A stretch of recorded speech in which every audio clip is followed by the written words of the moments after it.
ایران قدیم میں یہ کام لڑکیوں کے سپرد تھا، اس لیے کنواری کو دوشیزہ کہتے تھے۔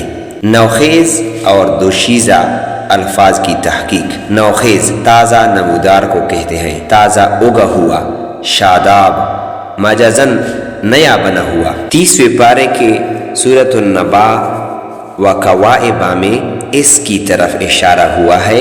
وکوائب، کوائب جمع ہے کعب کی۔ کعب کا معنی ہے نیا ابھرا ہوا۔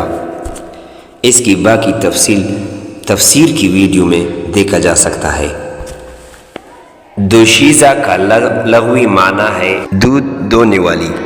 ایران قدیم میں یہ کام لڑکیوں کے سپرد تھا، اس لیے کنواری کو دوشیزہ کہتے تھے۔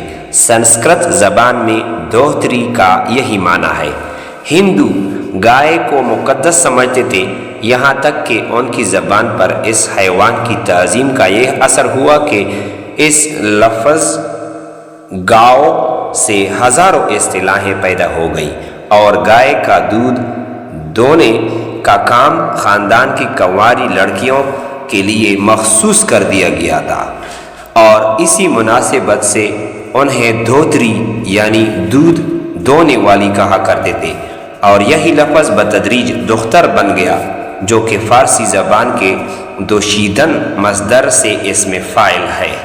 دوشیزہ لفظ بھی دوشیدن مصدر سے معنی دودھ دونے والی ہی ہے، اور جب یہ لفظ یورپ پہنچا تو ڈاٹر بن گیا۔